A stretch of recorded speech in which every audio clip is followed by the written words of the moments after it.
శ్రీమాత్రే నమః. సద్గురు జ్యోతిష్యాలయం వారి యొక్క విశ్వావసునామ సంవత్సర 2025 మార్చి 29 నుండి మొదలు పెడితే మళ్ళీ 2026 మార్చి 28 వరకు వచ్చే ఈ తెలుగు నూతన సంవత్సరంలో వచ్చినటువంటి సంవత్సర రాశి ఫలితాలని మనం ఇప్పుడు తెలుసుకోబోతున్నాం. ప్రతి ఒక్కరికి ఏముంటుందంటే, గురుగారు నాకు ఎలా ఉండబోతుంది ఈ సంవత్సరం, నాకు ఆరోగ్యం ఎలా ఉంటుంది, నాకు ఐశ్వర్యం ఎలా ఉంటుంది, నా వ్యాపారం ఎలా ఉంటుంది, నాకు ఉద్యోగం ఎలా ఉంటుంది, నాకు అసలు ఉద్యోగం వస్తుందా రాదా, నాకు వివాహం అవుతుందా అవదా, నాకు సంతానం కలుగుతుందా కలగదా, నా వ్యాపారం అభివృద్ధి అవుతుంది, నేను విదేశాలకి వెళ్తానా వెళ్ళనా, ఎన్నో ప్రశ్నలతో కూడినటువంటి ఆ ప్రశ్నలకు సమాధానమే ఈ గోచార గ్రహస్థితి. ఇందులో మళ్ళీ చెప్తున్నాను, గోచార గ్రహస్థితి మీ యొక్క వ్యక్తిగత జాతకానికి ఒక 30 నుంచి 40% మాత్రమే వర్తిస్తుంది. మీరు పుట్టినటువంటి ఆ లగ్నం, మీ యొక్క టైం ప్రకారం ఒక లగ్నం ఉంటుంది, మీ నక్షత్రం ఉంటుంది, మీ పాదం ఉంటుంది. దాని ప్రకారంగానే సంపూర్ణ జాతకాన్ని తెలుసుకోవడం కుదురుతుంది. నేను చెప్పే ఈ గోచార ఫలితాన్ని కొంతవరకు తీసుకోండి. తర్వాత మీ యొక్క వ్యక్తిగత జాతకాన్ని మీ పరిసర ప్రాంతాల్లో ఉన్నటువంటి గురువుల్ని సంప్రదించండి. గురుగారు నాకు ఈ సంవత్సరం ఎలా ఉంది, నాకు జాతకం చెప్పండి అని వారి దగ్గర అవసరమైతేనే తెలుసుకోండి. మళ్ళీ చెప్తున్నాను, ప్రతి దాంట్లోనూ ప్రతి ఎపిసోడ్లోనూ నేను చెప్తూ ఉంటాను, జాతకం పడుతున్న వర్షానికి ఒక గొడుగు మాత్రమే, కానీ జాతకం జీవితం కాదు. మీరు మిమ్మల్ని నమ్మండి, మీ ఇష్టదైవాన్ని నమ్మండి, మీ కులదైవాన్ని నమ్మండి, మీ జీవితం బాగా ఉంటుంది. మరి లేదు గురుగారు, మేము మీ దగ్గర తెలుసుకోవాలనుకుంటున్నామని చాలామందికి ఉంటుంది కదా. మా దగ్గర తెలుసుకోవాలనుకుంటే కింద కనబడుతున్న మా నంబర్కి మీ పేరు, date of birth, time of birth, place of birth WhatsApp చేయండి, కాల్ చేయకండి. అది చూసిన తర్వాత మా అడ్మిన్స్ మీకు రిప్లై ఇస్తారు. 2025 తెలుగు సంవత్సరాల విశ్వావసునామ సంవత్సరంలో ప్రతి ఒక్కరికి మన యొక్క ఆదాయ వ్యయాలు ఎలా ఉంటాయి, నా రాశికి ఎలా ఉంటుంది, నాకు రాజపూజ్య అవమానాలు ఎలా ఉన్నాయి, మా నక్షత్రంలో ఎన్ని రకాలైనటువంటి ఇబ్బందులు పోతున్నాయని చెప్పే ఒక రాజపూజ్య అవమానం ఆదాయ వ్యయాల గురించి మనం ఇప్పుడు తెలుసుకుంటాం. వృశ్చిక రాశి వారికి విశాఖ 4వ పాదం, అనురాధ నక్షత్రం, జ్యేష్ఠ నక్షత్రం వారికి ఆదాయం 2, వ్యయం 14, రాజపూజ్యం 5, అవమానం 2. వృశ్చిక రాశి విశాఖ 4వ పాదం, అనురాధ నక్షత్రం, జ్యేష్ఠ నక్షత్రం సంపూర్ణంగా ఉన్నవారికి వృశ్చిక రాశి వారిగా పరిగణించబడుతున్నారు. ఈ విశ్వావసునామ సంవత్సరం మీకు ఎలా ఉంది? ఈ వృశ్చిక రాశి వారిని ముట్టుకుంటే ఈ అర్ధాష్టమ శనిలో వాళ్ళు నలిగి నలిగి నలిగి నలిగి భగవంతురా ఇది ఏంట్రా మా కష్టం ఇదేంటి అని అనుభవిస్తున్న మీకు ఈ ఉగాది రోజు నుండి విముక్తి, అర్ధాష్టమ శని నుండి విముక్తి పొందుతున్నారు. చాలా అద్భుతంగా ఉంటుంది వీరికి. సంవత్సరం శని చతుర్థ పంచమంలో సంచరించడచే సమక్రమైన కాలం. అనేక సమస్యలు వచ్చినా, విశేషించి కలత్రపీడ, ఆస్తి కోల్పోవటం జరిగి శారీరక మానసిక శ్రమ, స్వస్థహాని, సంతానానికి ఇబ్బందులు కలిగినవన్నీ కూడా అన్నీ తొలగిపోతుంది. మర్యాద భంగమైన చోట విజయం సాధిస్తారు. స్వజన విరోధం కలిగిన చోట గెలుపు పొందుతారు. చైత్ర వైశాఖంలందు సప్తమ గురువు, కార్తీక మార్గశిరంలందు భాగ్య గురువు అగుటచే అనుకూలంగా ఉండగలడు.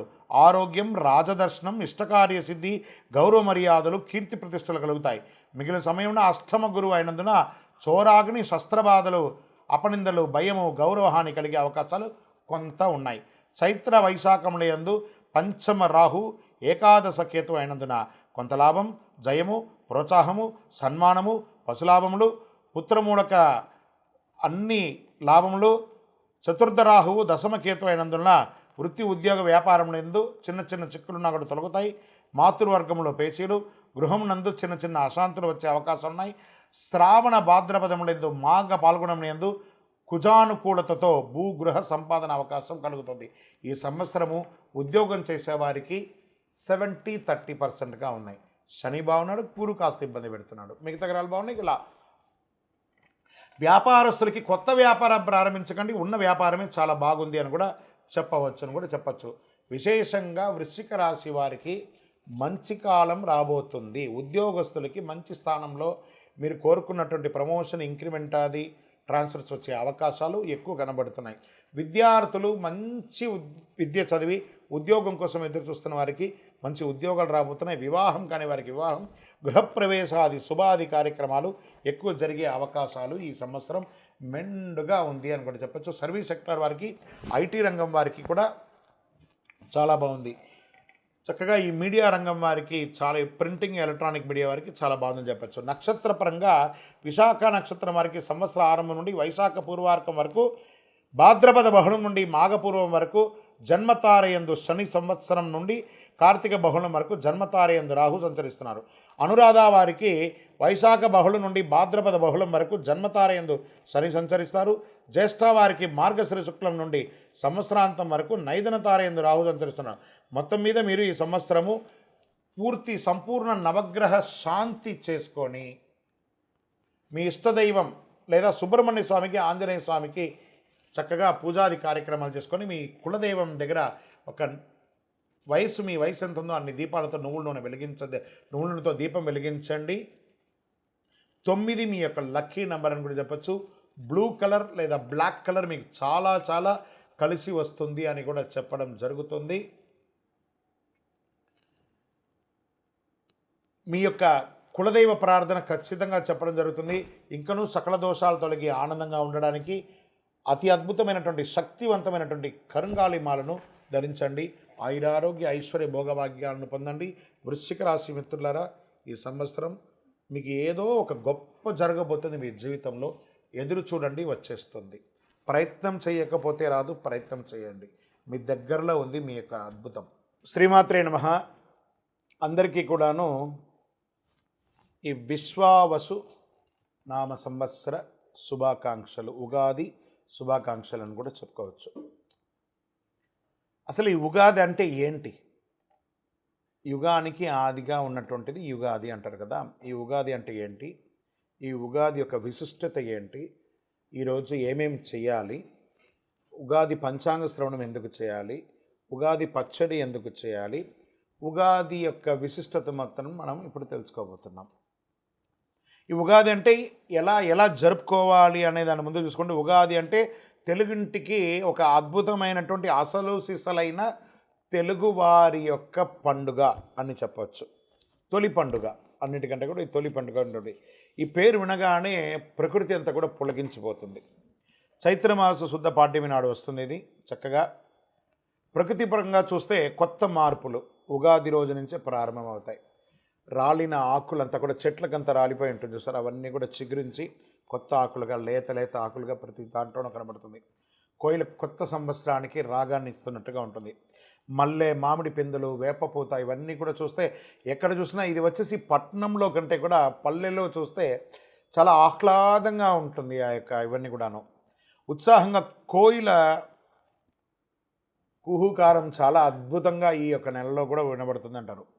పూల పరిమళాలు, మల్లెపూలు, రకరకాలైనటువంటి సుగంధభరితమైనటువంటి పూలంతా కూడా పుష్పించే సమయం ఈ యొక్క ఉగాది సమయంలో.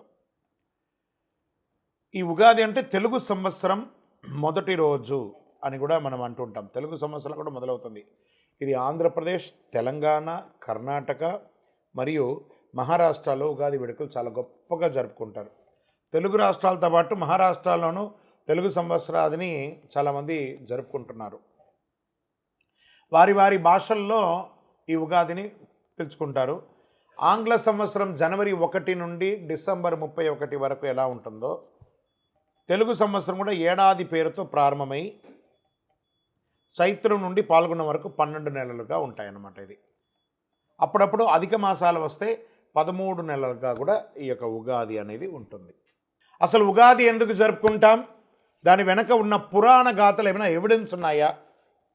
మనం ప్రమాణంతోనే చెప్తున్నామా? చైత్రమాస శుద్ధ పాడ్యమి రోజు ఉగాది జరుపుకుంటాము. అగస్య ఆది అనేది ఉగాది. ఉగ అనగా నక్షత్ర గమనం, జన్మ, ఆయుష్ అని అర్థం అన్నమాట. ఆది అనగా మొదలు, ఈ రెండింటిని కలిపి ఉగాది అయింది. ఈ రోజునే బ్రహ్మ సమస్త సృష్టిని ప్రారంభించాడని పురాణాలు చెప్తున్నాయి. వైకుంఠనాథుడైనటువంటి విష్ణుమూర్తి మత్స్యావతారాన్ని ధరించి వేదాలను హరించిన సోమకాసురుని సంహరించి వేదాలను బ్రహ్మకు తిరిగి అప్పగించినటువంటి పర్వదినం ఉగాది. శాలివాహనుడు పట్టాభిషేకుడై శౌర్య పరాక్రమణతో శాలివాహన యుగకర్త బాసిల్లింది కూడా ఈ ఉగాది నాడే అని పురాణాలు పేర్కొంటున్నాయి. ఆదాయ వ్యయాలు, రాజపూజ్య అవమానాలు చెప్పడం జరుగుతుంది. కొత్త సంవత్సరం వర్షపాతం ఎప్పుడు ఉంటుంది అని చెప్పబడేది ఆ పంచాంగ శ్రవణంలో ఉంటుంది. శుభముహూర్తాలు ఎప్పుడెప్పుడు ఉన్నాయి, తర్వాత కర్తరి ఎప్పుడు ఉంది, మూడాలు ఎప్పుడు ఉన్నాయి,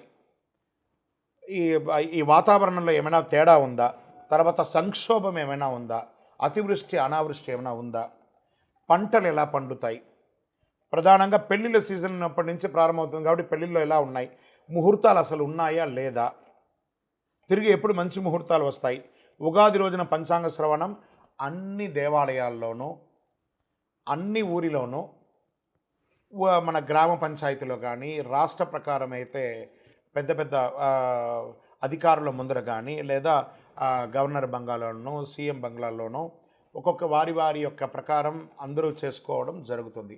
ఇది పల్లె పల్లెలా వాడలా జరుపుకునే ఒక అద్భుతమైనటువంటి పండుగ కాబట్టి ఇది ఉగాది. ఈరోజు పంచాంగ శ్రవణం వినడం వల్ల సంవత్సరం మొత్తంలో తిథివార నక్షత్ర యమగండ దుర్ముహూర్త వర్జ్యాలు మనం తెలుసుకోకపోయినా ఈ ఒక్కరోజు తెలుసుకోవడం వల్ల ఈ సంవత్సరానికి కావలసినట్టు ఉంటుంది. ఈ పంచాంగ శ్రవణం వినడం వల్ల ఆయుక్షేమం అవుతుంది, దీర్ఘాయుష్ పొందుతారు, ఐశ్వర్యాన్ని పొందుతారు. ఏ విధమైనటువంటి ఆటంకాలున్నా మనకు కూడా అనిపిస్తుంది మనం ఏదైనా నిర్ణయించుకోవాలి, ఈ సంవత్సరం ఈ విశ్వావసునామ సంవత్సరంలో నేను ఏదైనా సాధించాలి అనే దానికి శ్రీకారం చుట్టే ఒక ప్రక్రియ ఉన్న రోజే ఉగాది. కాబట్టి ప్రేక్షక మిత్రులందరూ కూడా మా ఛానల్ ద్వారా చూస్తున్నటువంటి వారు ఇది మీకు నచ్చిందంటే సబ్స్క్రైబ్ చేయండి, లైక్ చేయండి, మీ మిత్రులకు అందరికీ కూడా షేర్ చేయండి. ఉగాది రోజు ఒక్కటి చేస్తే 1000 రెట్లుగా మీకు అనుగ్రహం కూడా వస్తుంది. ఇది మాత్రమే కాదు, మా యొక్క ఛానల్ అభివృద్ధి కోసమే కాదు, మీరు కూడా మంచి విషయాలను తెలుసుకున్నారు, ఒక ఆనందం అనిపిస్తేనే ఇతరులకు షేర్ చేయండి. ఉగాది పండుగ ఎలా జరుపుకోవాలి ఏమన్నా ఇవన్నీ పంచాంగ శ్రవణం అన్నీ చెప్పారు. ఉగాది పండుగ ఎలా చేయాలి? ఉగాది రోజు సూర్యోదయం కంటే నిద్ర లేవాలి. ముందు చక్కగా తలకు నువ్వుల నూనె పెట్టి అభ్యంగన స్నానం, చక్కగా సూర్యుని ముందర నిలబడుకొని ఒకసారి సూర్య నమస్కారాలు చేసేసుకొని తల స్నానం చేయాలి. నలుగు పిండి పెట్టుకుంటే నలుగు పిండి పెట్టుకొని చేయండి. కొత్త బట్టలు ధరించండి, ఇష్టమైన దేవుడికి పూజించండి. ఇంటికి మామిడి ఆకులు వేప ఆకులతో చక్కగా తోరణాలు కట్టండి, బంతిపూలతో పూలసరాలతో కట్టండి, ఇష్టమైన దేవుని పూజించండి. ఉగాది పచ్చడి తాగండి. ఆహారం తినడానికంటే ముందు ఉగాది పచ్చడి తాగండి. ఉదయం లేదా సాయంత్రం వీలు చూసుకొని గుడికి వెళ్ళండి. ఉగాది రోజంతా ఆలయంలో పంచాంగ శ్రవణం రకరకాల సమయాల్లో చేస్తుంటారు కాబట్టి పోయి దేవాలయంలో వినడం చాలా మంచిది. ఇంకా మన మాధ్యమం ద్వారా కూడా, ఎందుకంటే అన్ని యొక్క టీవీ ఛానల్స్లోనూ మనం చెప్తున్నాం కాబట్టి మాధ్యమంలో వివిధ రకాలైన ఛానల్స్లో కూడా చెప్తుంటారు, మనం కూడా దాన్ని చెప్తుంటాం. దీన్ని కూడా మీరు చేసుకోవచ్చు. ఉగాది రోజు పంచాంగ శ్రవణం వింటే మంచిది, ఆయుష్కరమని పెద్దలు చెప్పారు. ఇది నిజమా కల్పితమా అనేది పక్కన పెడితే పంచాంగ శ్రవణం అనేది విశ్వాసంతో ముడిపడి ఉన్నది కాబట్టి పంచాంగ శ్రవణం వల్ల విశేష పుణ్యం లభిస్తుంది. మీ పెద్దవాళ్ళకి అందరికీ నమస్కారం చేయండి. పేద జల్లు వాళ్ళకి అందరికీ బట్టలు కొనియడము, లేదా మజ్జిగ, ఇప్పటి నుంచి వేసవి తాపడం అవుతుంది కాబట్టి చలివేంద్రాలు ఏర్పాటు చేయండి. చలివేంద్రాలు ఏర్పాటు చేసి మంచినీళ్ళు ఏర్పాటు చేయండి, మజ్జిగ ఏర్పాటు చేయండి. పేదవాళ్ళు ఎవరైనా ఉంటే వాళ్ళకి చక్కగా చెప్పులు కొనియండి, గొడుగు కొనియండి. ఇలాంటి సేవా కార్యక్రమాలన్నీ కూడా చేయొచ్చు ఈ ఉగాది రోజు. ఇది మనం చేయవలసినటువంటి పని. అన్నిటికంటే కూడా ప్రేమగా చిరునవ్వుతూ ఉండే, అద్భుతంగా చేసుకునే భక్ష భోజనాలతో కూడినటువంటి ఆహారాన్ని మన ఇంట్లో వండి ఇతరులకు కూడా పంచిపెడితే ఐశ్వర్యం కలుగుతుంది. నహి నహి బహుదానం అన్నదానం సమానం అన్నారు. ఉగాది రోజు వీలుంటే ఒక్కరికైనా భోజనం పెట్టండి. ఉగాది పచ్చడి. ఈ ఉగాది పచ్చడి ఎందుకు చేస్తారు, ఎలా చేస్తారు, దీనివల్ల జరిగే మంచి చెడు ఏంటి, ఎందుకు ఉగాది రోజు ఉగాది పచ్చడి చేస్తున్నాం? ఈ ఉగాది రోజు ప్రతి ఇంట కనిపించేది ఉగాది పచ్చడి. మనం ఒకవేళ ఎవరింటికి పోయినట్టు ముందు పచ్చడి ఇచ్చేస్తారు. మనకు అప్పటికే చాలా తాగేసి ఉంటాం, ఒక రకంగా ఉంటుంది, అయినా తాగుతాం ఎవరింటికి పోయినా. ఈ పచ్చడి తయారు చేయడంలో అనేక అర్థాలు ఉన్నాయి. పచ్చడిలోనే జీవితాలు అన్ని పాళ్ళు కలిసి ఉంటాయని చెబుతారు. తీపి, చేదు, కారం, వగురు, ఇలా అన్ని రకాలుగా ఉగాది పచ్చడిని చేస్తారు. ఇందులో మొత్తం 6 రుచులు ఉంటాయని చెబుతారు. ఈ షడ్రుచులు అంటారు చూసారా, ఈ షడ్రుచులు మన శరీరంలో ఏమవుతుంది, ఈరోజు ఉగాది పచ్చడి చేయడం వల్ల మనం సంవత్సరం అంతా రకరకాలైనటువంటి ఆహారం తిని ఉంటాం చూసారా, అవన్నీ కూడా ఎక్కడో ఒక చోట స్టక్ అయ్యి ఉంటుంది. కొలెస్ట్రాల్ రూపంలో కానీ, లేదా బోన్లో కానీ, లేకపోతే రక్తంలో కానీ ఏదో రకంగా అది ఫిక్స్ అయి ఉంటుంది.